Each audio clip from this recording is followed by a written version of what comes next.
Hello friends, welcome to our channel box office blockbusters. কথা বলবো পদাতিক এই মুভির চতুর্থ দিনের কালেকশন নিয়ে, বাবলি এই মুভির চতুর্থ দিনের কালেকশন নিয়ে, কথা বলবো তুফান এই মুভির 63 দিনে বাংলাদেশের কালেকশন নিয়ে, পাশাপাশি সিঙ্গাপুর, ইউএসএ, ইউএই, ইউকে এবং অস্ট্রেলিয়ার কালেকশন নিয়ে। আপনারা জানেন তুফান ব্লকবাস্টার কালেকশন করছে এবং মুভিটি ডে বাই ডে আরও বেশি আয় করতে পারে। ফ্যামিলি অডিয়েন্স পুরোপুরি এই মুভিকে সাপোর্ট করছে। আমরা যেরকম আশা করছি যদি মুভিটি সেরকম আয়ও করে তাহলে আমরা মনে করি যে লাইফ টাইমে মুভিটি বক্স অফিসে 70 থেকে 75 কোটি প্লাস বিজনেস করবে। তুফান কিন্তু অলরেডি 65 কোটি প্লাস বিজনেস করেছে। বাংলাদেশে মুভির কালেকশন বাড়ার আর কোনো সম্ভাবনা নেই, কিন্তু মুভিটি আপনারা জানিয়ে দেই ওভারসিজ মার্কেটের কিছু লোকেশনে যদি নতুন করে রিলিজ হয় হতে পারে তুফান সেখান থেকে ভালো আয় করতে পারে। কথা বলবে এই তিনটি মুভির কালেকশন নিয়ে। ভিডিও ভালো লাগে তো লাইক করবেন এবং এখন যে বক্স অফিস ব্লকবাস্টার চ্যানেলটি সাবস্ক্রাইব না করে থাকেন সবার আগে সকল মিল লেটেস্ট আপডেট এবং বক্স অফিস কালেকশন জানার জন্য আমাদের চ্যানেলটি সাবস্ক্রাইব করে নেবেন। প্রথমত পদাতিক নিয়ে বাজেট 1,50,00,000 টাকা। লিড হলো চঞ্চল চৌধুরী স্যার, চতুর্থ দিন কমপ্লিট করে নিয়েছে।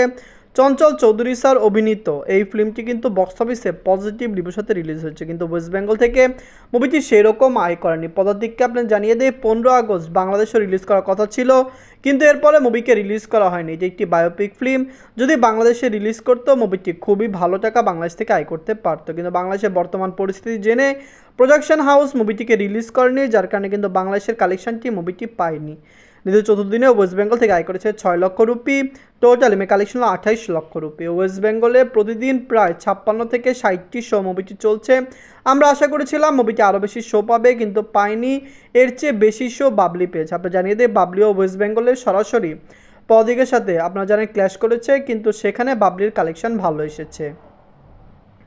এখন কথা বলবো বাবলি নিয়ে বাজলো 1,80,00,000 টাকা। লিড হলো আবির স্যার এবং শুভশ্রী ম্যাম, 14 দিন কমপ্লিট করে নিয়েছে।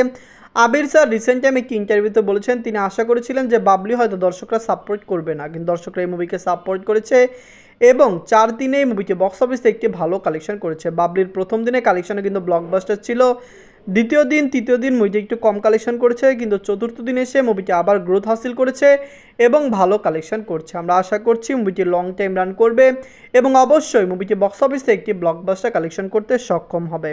ঈদের চতুর্থ দিনে ওয়েস্ট বেঙ্গল থেকে আয় করেছে 25 লক্ষ রুপি।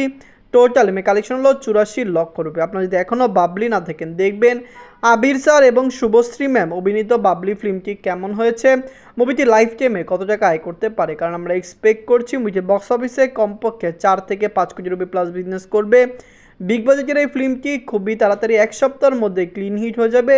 আপনারা জানেন এই মুভির কিন্তু উইক শেষ হবে 8 দিনে, যার কারণে আমরা আশা করছি 8 দিনে মুভি বক্স অফিস থেকে ভালো কালেকশন আনতে পারবে।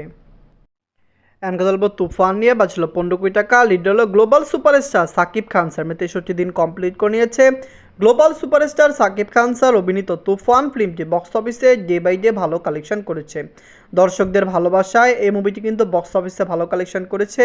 আপনারা জানেন সুপারস্টার সাকিব খান স্যারের আপকামিং ফিল্ম দরদ নিয়ে অনেক প্রমোশন শুরু হচ্ছে, অনেকে এই মুভির টিজার ট্রেলার দেখার জন্য পুরোপুরি অধীর আগ্রহে বসে রয়েছে। আপনি জানিয়ে দেই দরদ টিম কিন্তু এখনও কনফার্ম করেছে যে তারা দরদকে সেপ্টেম্বর মাসের মুক্তি দিতে চাচ্ছে। আমরা আশা করছি সেপ্টেম্বরে দরদ রিলিজ হবে এবং অবশ্যই বক্স অফিস থেকে মুভিটি একটি ব্লকবাস্টার কালেকশন করবে। তুফান চলছে বাংলাদেশ ওভারসিজ মার্কেটে, মুভিটি চলছে মালয়েশিয়াতে। মুভিটি রিলিজ হওয়ার পরেও আবার মুক্তি আটকে গেছে। আমরা আশা করছি নতুন করে শো মুভিটি মালয়েশিয়াতে পাবে।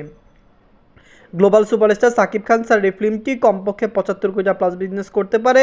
মুভির রিভিউ খুবই ভালো। মুভিটি 70 কোটি টাকা প্লাস বিজনেস তো কনফার্ম করবে, কিন্তু 75 কোটি টাকা প্লাস বিজনেস করবে কিনা এবং মুভিটি কতটুকু লং টাইম রান করবে এটিও দেখার বিষয়।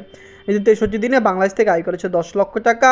নিজেদের 45 দিনে মুভিটি সিঙ্গাপুর থেকে আয় করেছে 2 লক্ষ টাকা। আমরা যেরকম এক্সপেক্ট করেছিলাম মুভিটি বাংলাদেশে বর্তমানে এর চেয়েও কম কালেকশন করছে, কারণ আমরা জানিয়ে দেই বর্তমান পরিস্থিতির আগে যখন পরিস্থিতি স্বাভাবিক ছিল তখন কিন্তু তুফান বাংলাদেশ থেকে 30 থেকে 40 লক্ষ টাকা প্লাস বিজনেস করছিল।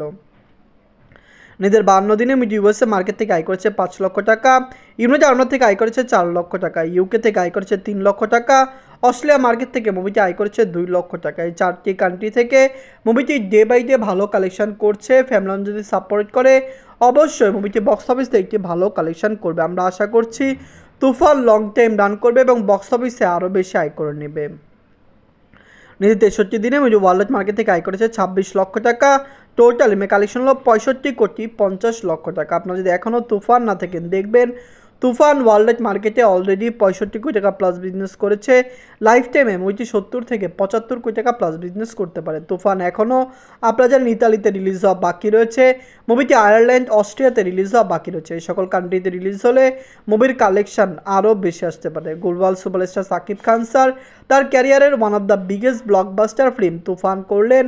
তুফান যখন রিলিজ হয়েছিল মুভিটি অনেক হাইপে রিলিজ হয়েছিল এবং মুভিটি এত টাকা আয় করবে এটি সবাই চিন্তা করতে পেরেছিল। তুফান, পদাতিক এবং বাবলি এই তিনটি মুভির মধ্যে সবচেয়ে সেরা বাংলা মুভি কোনটি? কোন মুভিটি হয়েছে বিগেস্ট ব্লকবাস্টার এবং কোন মুভিটি আপনাদের পছন্দ হয়নি? কমেন্ট করে জানিয়ে দিন। ধন্যবাদ।